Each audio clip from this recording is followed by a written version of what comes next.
Welcome to Schooling Life, the podcast where we turn life lessons into living wisdom. I'm your host, Dr. Maritsa Barros, and every episode we sit down with people who have faced challenges, taken risks, and trust themselves enough to redefine what success looks like on their terms. Whether you're navigating your purpose, reclaiming your story, or just trying to make sense of life, this space is for you. Let's get into it. Okay, I already know today's conversation is going to be something special. There's just a certain kind of light some people carry, a quiet fire, a deep presence. And my guest today, Ildulce Brandão-DaSilva, is exactly that. We're just getting to know each other, but I feel like I've been watching her spirit work from a distance for a while now. Her leadership, her joy, her cultural clarity, it's all so intentional and refreshing. And in a world that often asks women like us to shrink, that's amazing. She's an educator, a leader, a mother, a multilingual soul, and someone who's doing the work from the inside out. So let's drop in, share space, and see what wisdom unfolds from her journey. Ildulce, welcome to the mic. Hi. Welcome to the show. Thank you. Appreciate being here. Thank you so much. Yes, thank you so much for joining us. I'm so excited for everyone to get to meet you and learn a lot of good gems. We like to drop gems on this series, right? So we're looking forward to it. We're going to go through some questions that'll help us understand where you are now, how you got here, and what you envision the future to be like for you, for others, for our society at large, if you'd like to take it that far as well. For sure. Yeah, so let's ground ourselves in the present. Talk to us about what's bringing you joy lately, not just in your role, but in the way you're living your leadership. Okay. I think for me, what's bringing me joy right now is watching my little family that I've created thrive, watching my two children, thriving in school and living off the foundation that my husband and I have established for them. For myself, just seeing the growth that I've made and the constant work of not shrinking yourself. I am leading with no example in a way. Like no one showed me the way. No one gave me the recipe or gave me the directions of how do you do these things. I've done a lot of mistakes, learned the hard way, and finally I feel like I'm in a good place and learning to really stand in my truth. Sometimes we feel like life could be so difficult, especially for women of color. And I remember 5 years ago, I just was like, dang, work has to be this hard, but I want to be a good mom too. And I finally took a risk, and it's led me to so many opportunities. It's made me be a better mom, allow me to do the things I want to do for my children and for myself. So I think I feel good that I've been down that path, down that road. Even though it was bumpy, I feel like right now I'm like, okay, I'm living in my testimony of all the things that I've been through, and it feels good. That's amazing. That's beautiful. Talk to us about who you are. How do you describe yourself or the roles that you carry, the many hats that you wear? What that's probably like the overwhelming part is like you think you're one person, but you are many things to so many people. I say first and foremost, I am a person that is family oriented. My role as a daughter to my parents are super important. They are a big piece of my life. Being a mom and a wife is one of the big roles that I love about my life. I love leading my home and my family.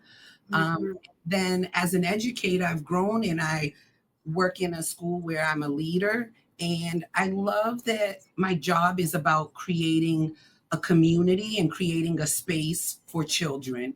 And they're the most amazing beings, children's innocence, and hearing them and having their voice really be heard and having them be seen feels good to me, because as a little kid, I didn't feel that way. I was always put in my place. So I love that I create the space for children that they enjoy being at and that they're seen and heard. So that feels real good. Like, to me, I feel like I'm doing the work for the future. Yeah, I love that. Love that. And you've taken us from the family you were born into, the family you created, and the career that you're living out, right? And maybe even more than just a career, right? As an educator, would you equate it to being a life purpose, or? Oh, for sure. I think, especially for me being first generation Cape Verdean-American, in my family, I come from a big family. I'm one of 10. I'm actually the first to have a college degree, have a career.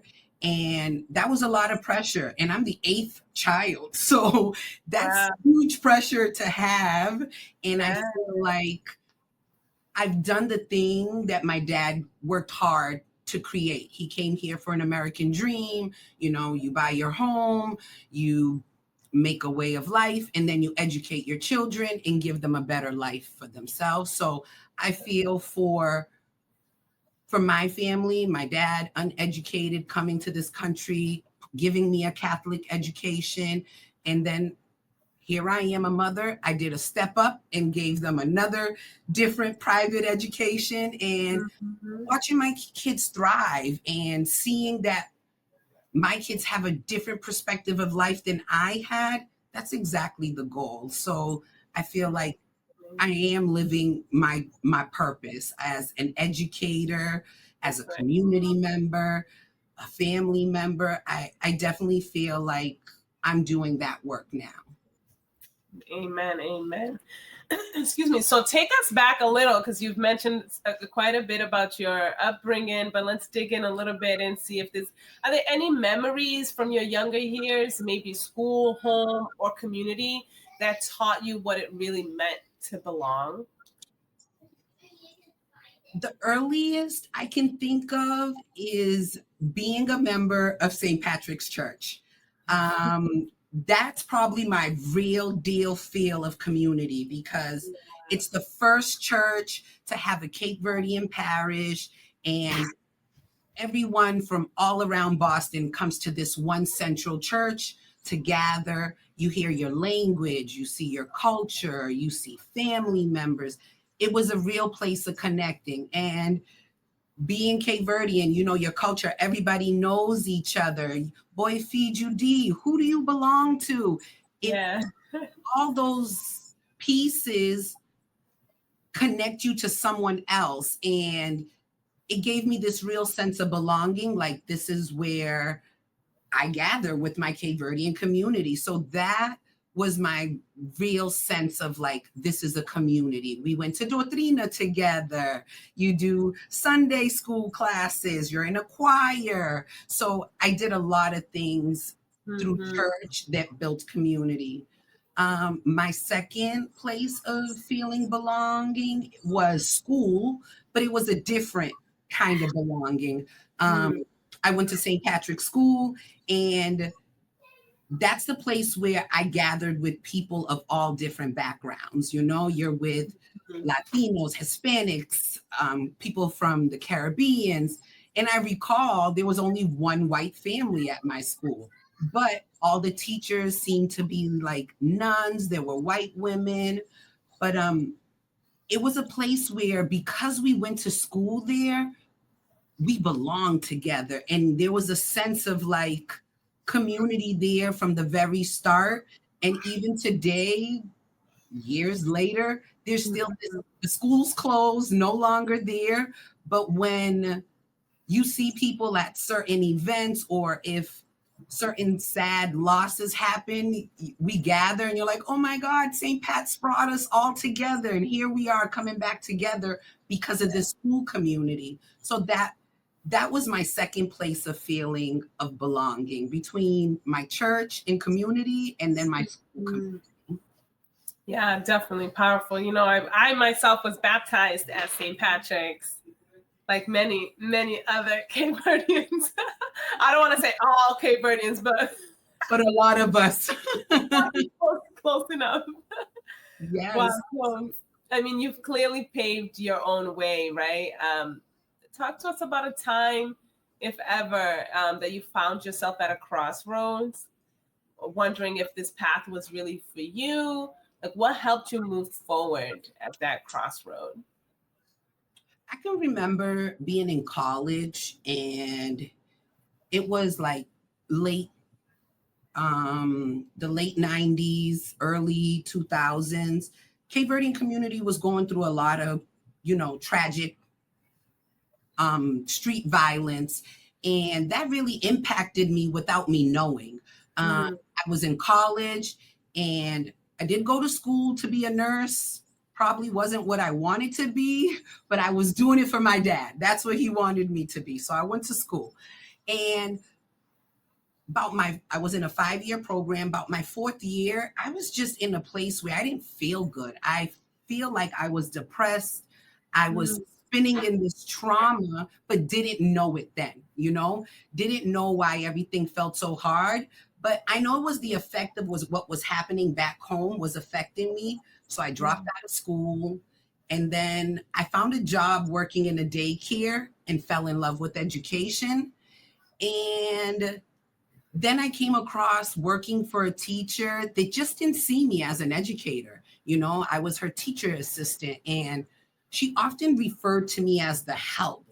And I just felt like children are watching us. I wouldn't do that like that. Or if I ever worked with someone, I would probably help lift them up or uplift them to guide them to what they're looking for. So I think working with someone that I just felt like, oh, I wouldn't have done it like that, gave me that point of like, you could do this. You could do this too. What's stopping you? But then you hear about, oh my goodness, passing the MTELs is so hard. Oh, you need a degree. And you're like, I already did school. I already tried that. Didn't work. But I went back to school. And I just kept pushing for it. And I ended up working in a school that was an ESL school with a lot of Criollo kids. And I just fell in love with working with my community. And I could relate to the people. So I felt, I think this is what I need to do. And I did all the hard things, I jumped all the hurdles and obstacles and finished my degree, passed the MTELs, did the things to get there, and I became a teacher. And slowly after became an administrator, and like, here I am. Yeah. And tell us your title. We don't have to say where you're working, but I am the assistant head of school. So I'm like the vice principal of a lower school. I work at a private school in Brookline. It's an independent school. Something that I've never heard of, something that I would have never known about. But once I started researching schools, as I became a parent, it became the school I chose for my kids, but I didn't work there. I didn't think I could work here. Yeah. No, excellent. Say it again. And that became my other obstacles to overcome. Like, I just, you grow up with people teaching you some biases that you're not aware of. There are cultural bias. There are societal bias that you just like walk through and don't realize you're like absorbing them and really like shrinking yourself because of them. Then I just had like this moment of like, I want to be a better mom. I want to give my family the time and the things that I'm telling other parents they need to do. You know, I want to be involved in my kids' work, but my job was taking me from that because I had too many people that needed of me. And it becomes kind of exhausting. And then you think, I can't get a job because I can't go to school. Can't go to school because I don't have no money. You just fall in that cycle that keeps you like downplaying yourself or doubting yourself. Until one year, during COVID, I just like, I'm going to take the risk. I applied and I got hired. There you go. There you go. I want to bring us back just because hearing you share that story gave me the chills, and I'm thinking how many students go to college to study something because their parents told them to. So if there are any college students out there now, or if you can talk to your college age self, what advice would you have? You know, you went in 4 years on the wrong track, right? Yes. 4 years, they cost a lot of money. Yes. And good that comes out of everything, right? But yes. I would definitely say, like, start finding what brings you joy. What are the things that you like?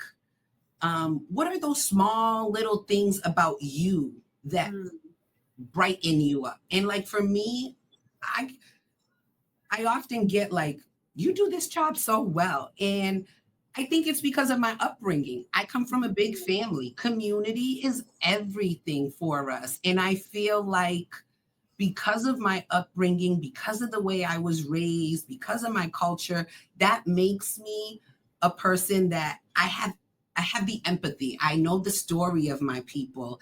I've seen it. So it then helps me able to help other people. So for me, I just feel that building community has been my magic thing, but I just didn't know it. It was my niche without me knowing. You know, I'm an aunt to 21 nieces and nephews. Like, yes, grandchildren. This is what I do. I've been an aunt since I was 10. I love this. So it just was, that was my natural thing. And I just had to figure out how to find the job where I could do that. When you can do that, yeah. Because nursing does require care, community love as well. So that makes sense that you could. Exactly. Yes. Yeah. Oh my goodness. So in getting to know you a little bit in preparation for this interview, I learned that you carry so many languages, cultures, and identities. I'm curious, how do those layers show up in a way? Show up in the way you lead and build relationships, especially in educational spaces that you're speaking of. So for me, I can relate to the immigrant family, not being able to speak English or not knowing to ask the right question, because I've supported so many family members go through different process because they don't speak English. You know, I'm one of 10, but I'm the first to have an education in the States and to have real formal schooling. So I knew that was also my superpower. My education, being educated, has always supported me. So how can I help other people get out of the fear of I don't speak the language? Yeah, you might not speak English, but you're not a blank slate.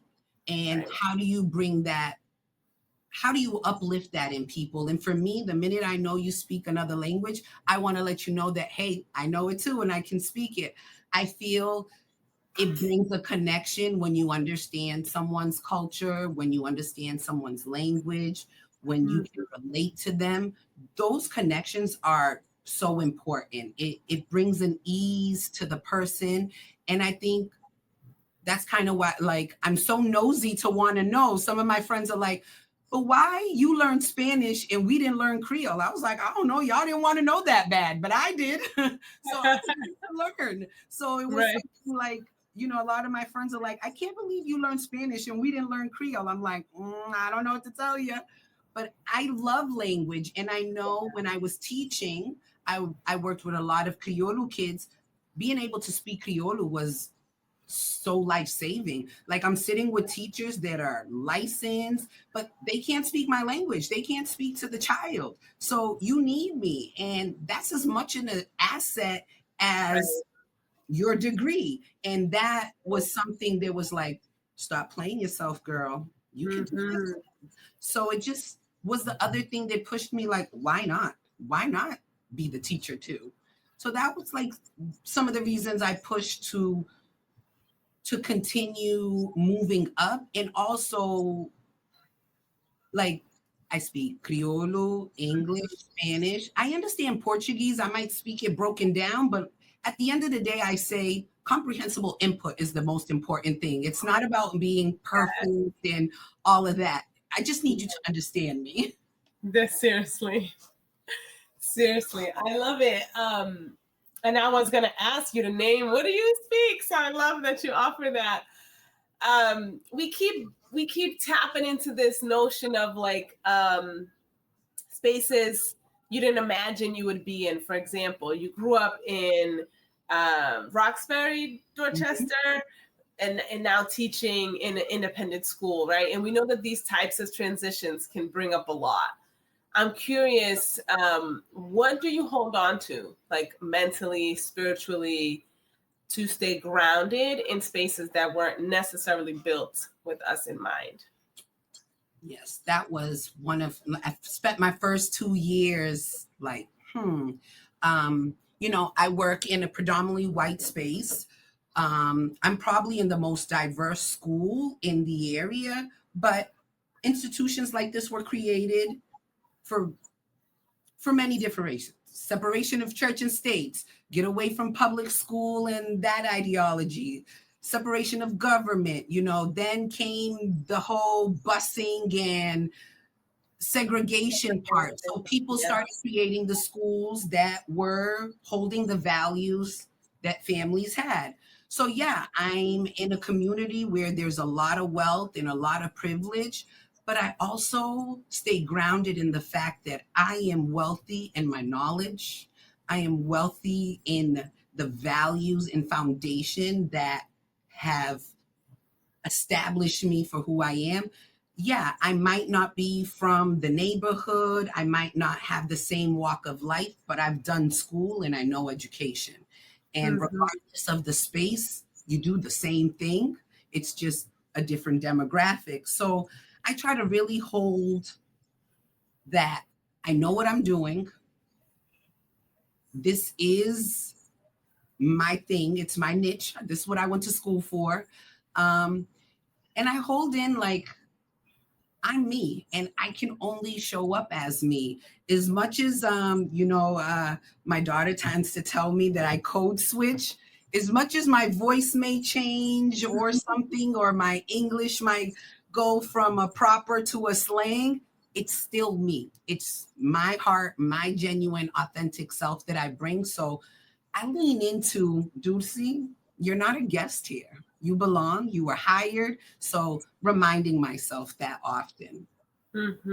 Because my own biases are the ones that like talk to you and make you self-doubt, And it's like, nope, not translating that like that. Nope. Remember who you are. So I often have little notes on my desk that just like, you earned it. Everything you have is already in you that you need. So just keeping those mindful and giving yourself that pep talk. Yeah. No, and I've really enjoyed our conversation so far because I'm hearing the self-talk that's coming from you. And that's beautiful because we all have doubt. And when we take our intersections of being a woman and being a woman of color, there are definitely dynamics that we experience that are very unique. When we think about our socialization and the limited beliefs and limited thoughts, you named it, that are instilled in us in ways we don't even recognize until maybe later on in life.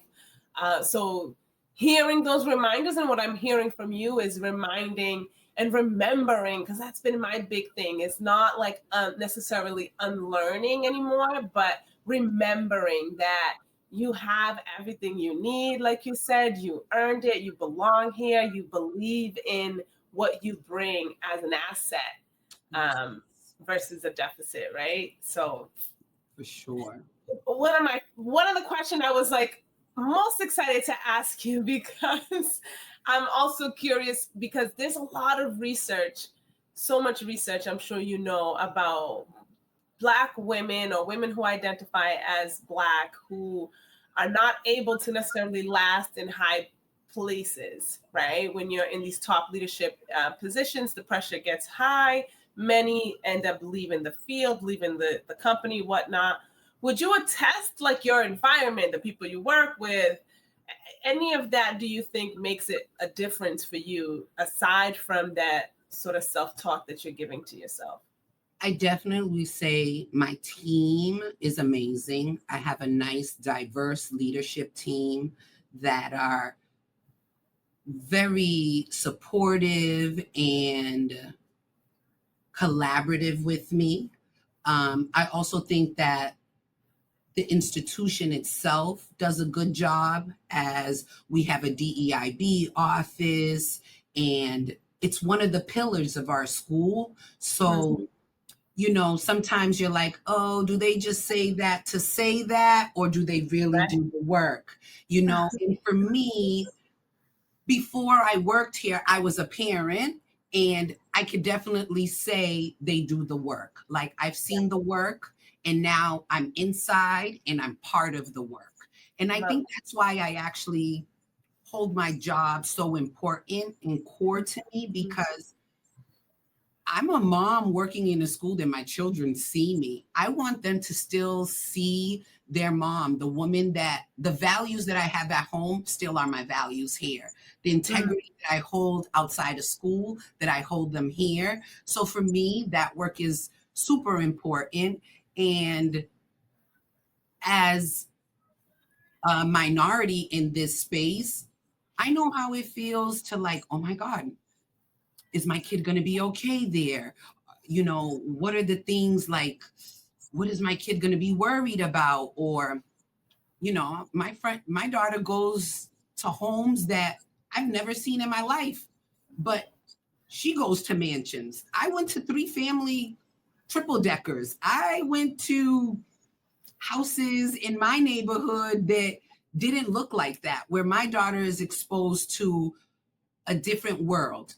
But is that a good or a bad? It's not a bad. I love that she has the perspective. Now she knows she has a huge range to look at, and she doesn't have to stay closed into a box. So to me, I love the perspective of seeing another world, another social class, another group of people, another culture. I learned so much myself being here that I was not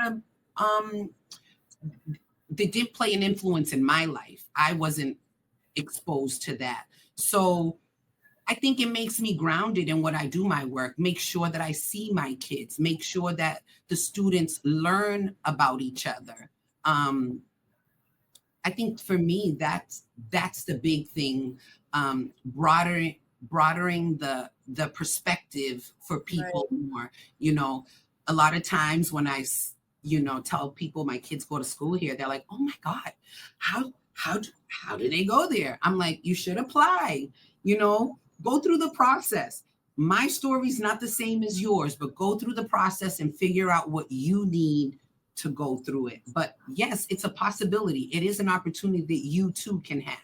So for me, that's where I feel I get to share my piece of showing people that, yes, you too can. Yes, Miss B works there. You can too. Go apply. Well, so speaking of applying, right? Let's give some advice and thoughts, because you're in a place that is doing the work, like you said, right? Not being performative. And right now, especially in today's society, it's hard sometimes. And if you don't have lived work experience, what advice might you give to someone who's early on in their career, looking to work with a company? How do they tell performative versus actual work, like committed work?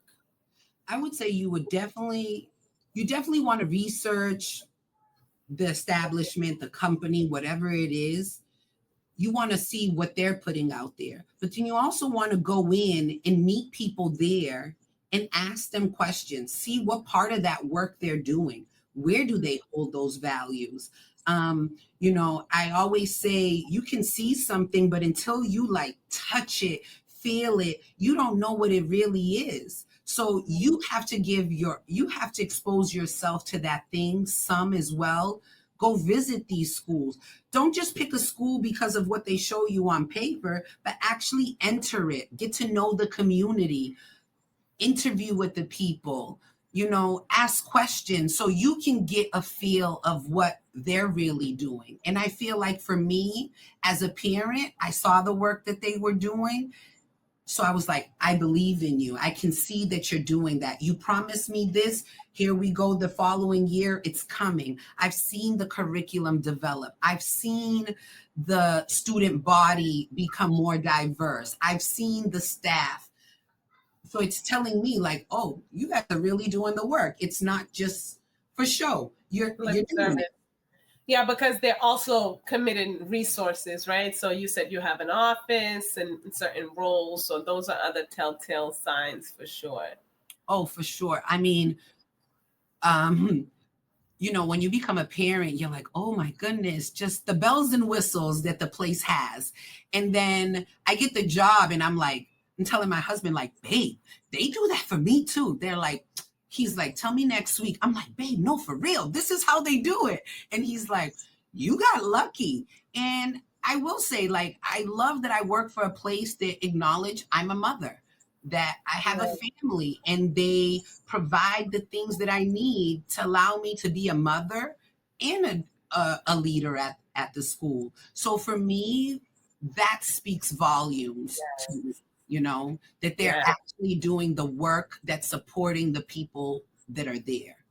Right. Offering flexibility and allowing you to be authentic in the space. Yes, because we're used to like, no, I got to work. I can't go to that, or I have to miss this. Where I feel here, it's done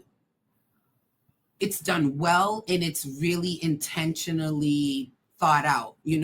When you interview, you're not just interviewing with leadership and teachers. You interview with students, their parents that take you on tours. They're giving you their perspective. So you're not only getting the inside perspective, you're actually getting the perspective of parents, of students. So it shows me that they've actually put in the work to make sure that they're providing what they say they do. Well, sounds like this is a mutually beneficial, lucky, blessed working arrangement, right? Yes, I definitely got lucky for sure. And I was so happy that the opportunity came through. And it feels good that I go to work with my kids. We come home together. It's today, all children, we're all together. But I get to see my kids in their norm and in their world, and it's like, oh, I've done a good job. Like, oh, all right, you can handle that. All right. It's where I'm like, okay, we're going to try that at home too. Can we bring that back home? That's beautiful. Well, you are also shaping new stories because, of course, all the amazing things you just talked about is not enough. The heart wants more. As an aspiring children's book author, what story are you longing to tell? What do you hope the next generation sees in your storytelling?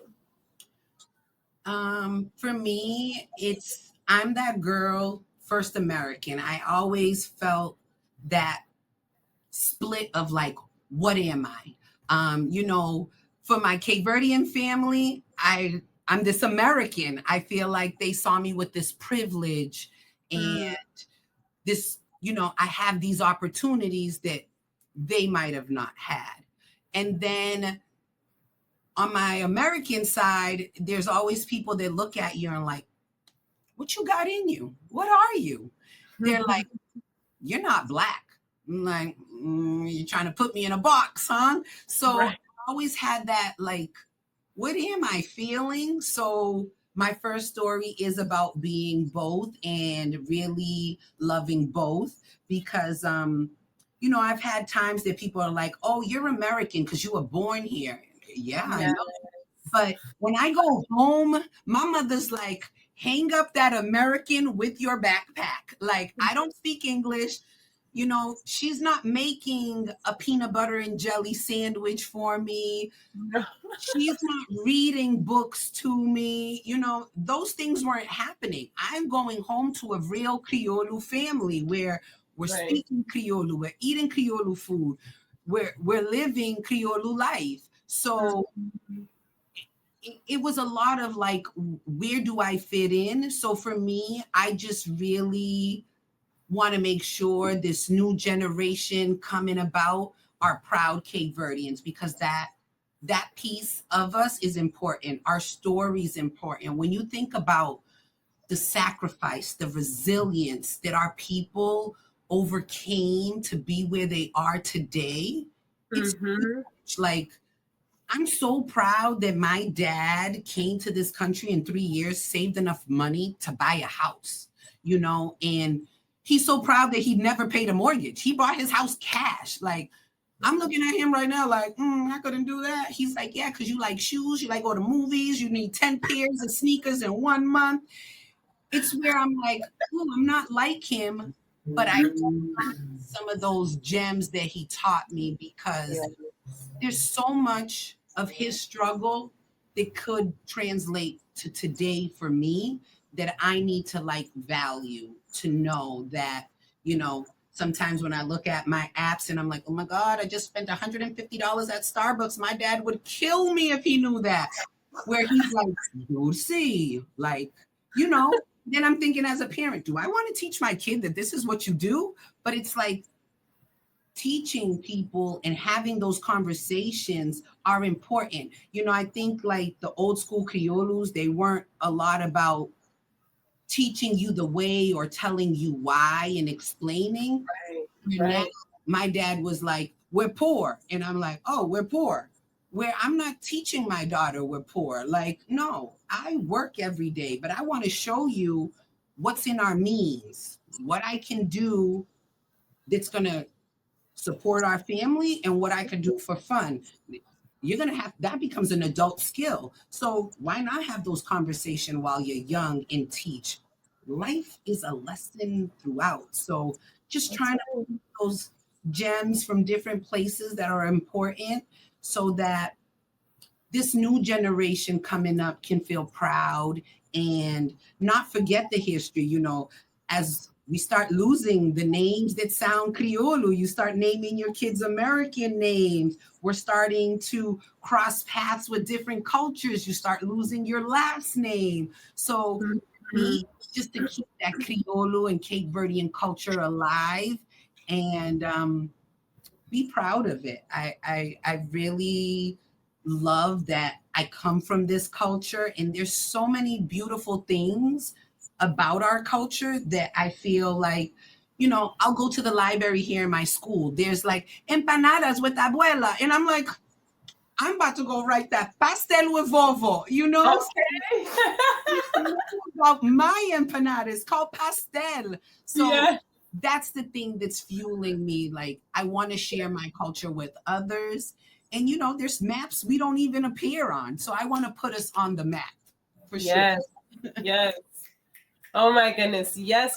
And yes, I love that. So Between Two Worlds is all that keeps playing in my head, because I think so many of us can resonate with everything you just shared about being raised Cape Verdean in America. Yes. All right. So, and you know, this is why we're here, Schooling Life, right? In this podcast, because it's not often we're talking just about this thing called life. And as I feel like, as a young person, not having those conversations later on, you start asking those deeper questions, trying to understand the whys and, you know, what is it that you really want? So when we look ahead through your eyes, what kind of future do you dream about for education? And what would it look like if joy, justice, and belonging weren't just ideals, but norms? Well, for me, if I could like have that magic wand. I would really love to see more schools in general do some of the work that I'm doing. And what I mean by that is that at my school, SEL, academic excellence, and DEIB are our three pillars. So in order to teach a kid, you have to be aware of who you are and aware of others. You have to know your own identity and be aware of others. So it's the thing that I love about this community is that my children are being exposed to things that I was not, and they can have that open-mindedness. Like, I'll give you a quick example. Yeah. My daughter was invited to the Dorchester Day Parade, and she was all excited. She was like, yeah, we'll go. Mom, can we go? I'm like, sure, we'll go. And then she turns to her friend and she's like, do you want to go to the Pride Parade with us? And the kid turns around like, I'm confused. What, your parents? What's happening? Why are you going to Pride Parade? And my daughter goes, there's no one in my household that's gay or lesbian, but I'm going to be an ally with my friends. I'm going to represent my school. And to me, I was like melting inside because my kid understands what it is to be an upstander. She knows what it is to, this might not relate to me, but that's my friend's life. And I want to show my friend support. And to me, I think that's what's important. We don't have to understand everyone's story, but respecting them and having the awareness that other people have their own story, whichever way it may be, that's important. And to acknowledge it and uplift them. I think that's what's important. I don't want the next generation to speak a language and only speak it at home with their family. Like, no, you can come to school and someone can say hi to you, or we could have our time that we speak in your language and it's okay. That acceptance of you come as your full authentic self. Full self, yes. And it's seen. Or let's make the norm that, yeah, Miss B can work in this space. You know, I have friends that are, oh my God, she works at that bougie high-end school where I'm like, but when I was working DPS, that was okay. What's the difference, you know? Or she's the boss. I know we didn't grow up with people that we could like, oh, she's the boss. Oh, she leads that place. Well, I want to create that so my daughter can know it. You know, I said this a lot in the election. It wasn't the result of the election more, but for me, if I would have saw a woman, that would have gave me, when I go through all those people, like, oh, that could be me because I see a brown woman there and it gives me hope. You know, when I first met you, that was the other thing. Oh my God, there's a Kiala. She's a doctor. I want my PhD. I've always wanted that. But you're going to get it. You're going to get it. I'm going to speak it. Yes. We're going to speak it. You know, I'm going to take my time, no rush. You got time. You got time. Inspired to be if you don't see someone if like you. Don't see, it's so incredible, yeah. So for me, that's the role for other kids, other brown girls to see, yes, you too can lead this place, even if it is predominantly white or wealthy. But yeah, Miss B can sit at the table and network with these people. I have the education. I do the work. So showing the younger generation that exists, because I did this with no guidance. So yeah, I think the experience helps someone else. It's like, let me guide you through this, or let's just talk about it. Just have the conversation, to take the risk. You know, if I never applied, probably would have been still in the situation I was, burnt out and not being the mom I wanted to be. But now, because I took that risk, I'm in the space that allows me to be a good mom and wife because my workload is different. My school supports me to be a mom and a leader. So if I didn't take that risk, and if I stayed in that bias of like, I can't work there, they don't hire people like me, or I've never seen someone from Roxbury or my neighborhood do that, it might put you there. So that's the reason of showing kids in younger folks that you too, you can, you know, get out of our own way sometimes. Mm-hmm. No, that's beautiful, you know, because it's not easy being the first. You take a lot of hits, a lot of cuts, a lot of side eyes.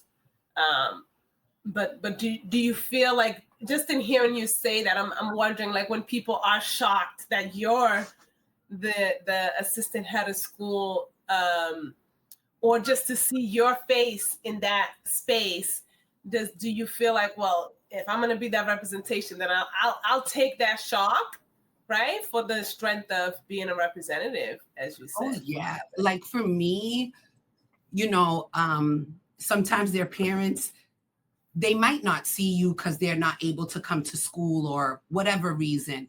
And when they, like this weekend, I went to Starbucks in Newton, not in my neighborhood, and there's a kid walking with their mom and let go of their mom's hand and run straight to me, like, Miss B. And the mom's like, where are you going? And then he comes, he hugs me. She comes over. She's like, you work at the school? I'm like, yeah. She's like, are you a teacher? I'm like, no. She goes, what do you do? I was like, oh, I'm the assistant head. She goes, oh my God, you're Miss B? She was like, can I give you a hug? And I'm like, of course. But I've been in email with her for a while, and she finally is able to meet me. And I know for her wanting that hug, she knows the care that I do in my work, that she's finally like, this is the human that's been supporting me. So it felt good. And to me, it's that thing like, I'm Miss B, and I love that Miss B is me, and I love that I love kids and I do my job. For me, my work speaks more than my skin color, my sex, or any of that. I'm like chills hearing you speak, because the way you show up and treat people bust all the way through those constructs that are man-made. And that's my work with kids, because kids feel, you know, and kids are genuine with their feelings. And for me, that's why I'm like, create the space. They feel good. I know school is supposed to be fun. It's supposed to be a place that is joyful. So for me, I take that, like, you know, there's times that I give the kids, like, we do a silent disco party with the headsets. And at lunchtime, I let them write a playlist. Sometimes teachers like, you go through that? I'm like, yes, I do. Because they want me to play this song. So yes, I got to go through it. Is there a clean version? Is it appropriate? But then when I come back and give them the explanation, they're like, you're the best, Miss B. You always listen to us. I'm like, that's what I'm here for. And that's why I'm like, that's why I need y'all to listen to me. That's teamwork. Building trust too. Yes. And those connections are important, because my dad taught me something. We come from a poor country with very little, but the dignity, your name, and the values that your family was brought up on, it's more important than any dollar amount. Money can't buy you a name.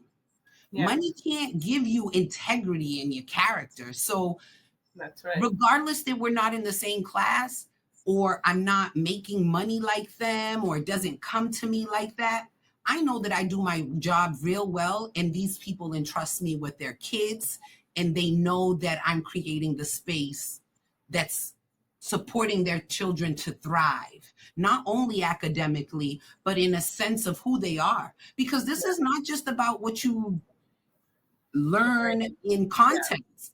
We're growing people.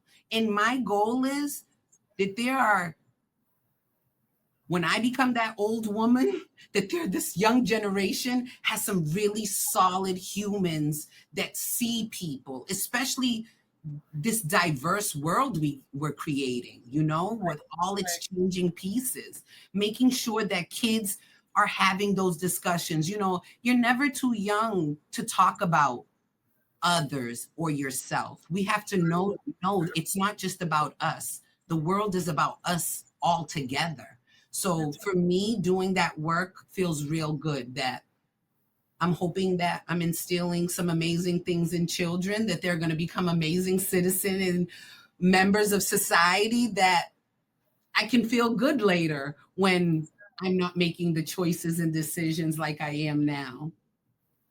Oh my goodness. And for professionals who are hearing us, I'm hearing the takeaways from Dulce, from what you're sharing, is the foundational, I think, how do I want to characterize it? It's this piece of knowing yourself and knowing other people. I think that's very foundational in inclusion and creating spaces of belonging. So I want to lift that for sure.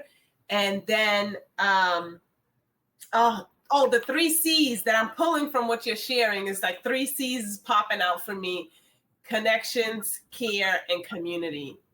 So, if we can get that foundational piece together and then connecting these C's, that's what I'm pulling from you. Did I miss anything? Oh, I love that. No, you're right on it. Yeah. The world has this big thing about social emotional learning in schools with young children, but I feel like a lot of adults are missing that. And That's right. And that's the thing, like, you have to know who you are. You really, truly need to pick yourself apart so that you can be aware of why you do the things you do, why you feel the way you feel. And that helps you have empathy for other people. That's how you learn to see others and accept others. And it's not really the difference, because we have so much more in common than our differences. Right. That's right. Well, I've been having such a good time with you so far. I want to move us into our rapid fire section. So I'm going to just ask you some lighthearted, fun questions to help us wrap up. All right. So the first one I got for you. You ready? All right. All right. So coffee or tea? Coffee. Nothing else. Coffee. Coffee. Okay, because I was going to say, what really fuels your mornings? Oh, I am a coffee drinker, and I've been since I was a little kid. When Vovo gives you café con leche, I've been like, I'm a coffee person. I even drink a cup before I go to bed. It just makes me fuzzy inside. It's my go-to. I love it. Love it. So coffee for sure. So tell me a song that reminds you who you are on hard days. I would probably say Alicia Keys, Girl on Fire, because I dim my light so often. So I just got to remind myself, like, girl, that girl. I'm that girl. So that would be my one. No, your flames are flaming, burning high and strong, girl. Tell us one thing you've unlearned. I love this question. One thing you've unlearned and are better for it.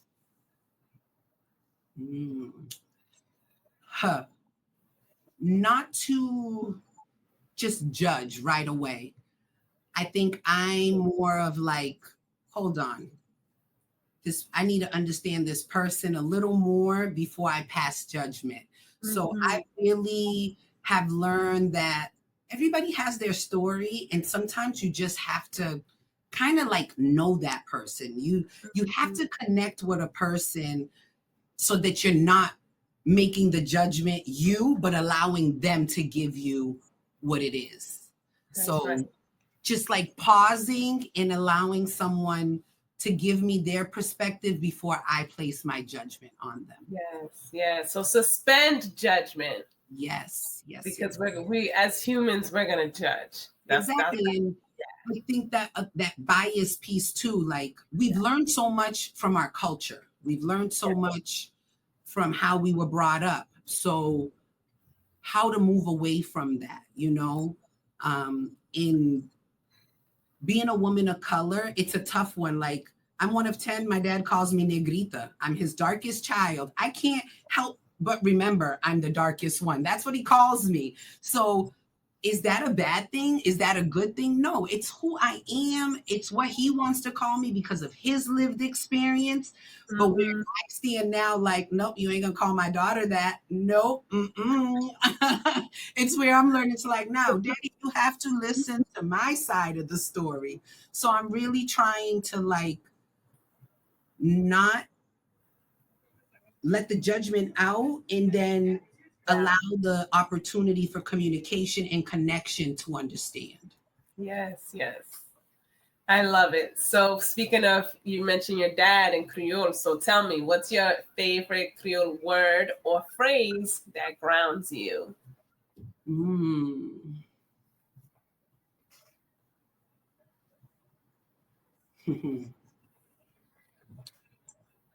I don't think I have a word or phrase. I think for me, it's my name.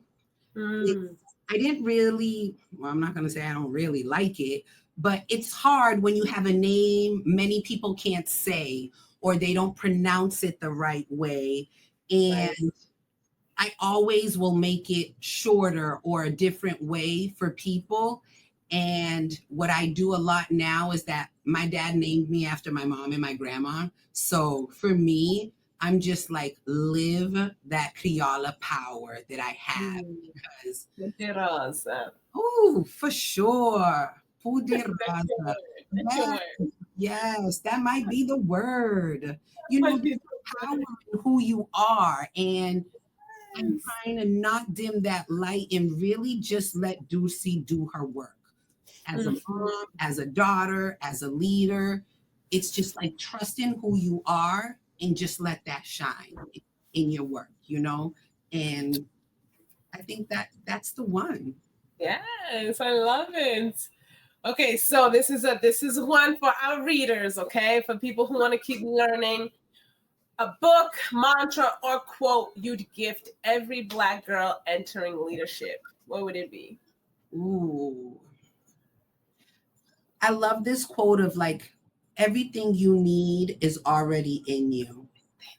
That is the one, because no one's going to come give you something. No one's giving you the ticket into the thing. You are the one upholding it. So how do you confront the things that are dimming you down, stopping you? You have to know it's in you so you can keep going forward, because there's going to be things that come in the way. And okay, today it's raining, places are flooding. So what am I not going to go to work? I'm not going to live my life?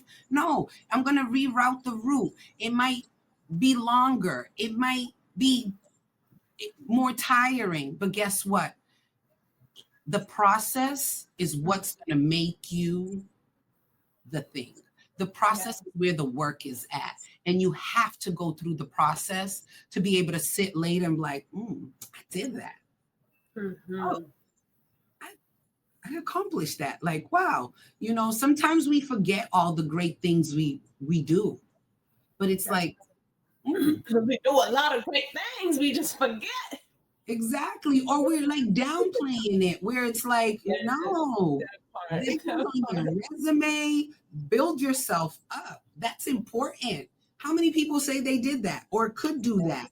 So that's the thing. And I learned that with my book process. I really, you know, English is my second language. I don't feel like I speak proper English like people that were born here, you know.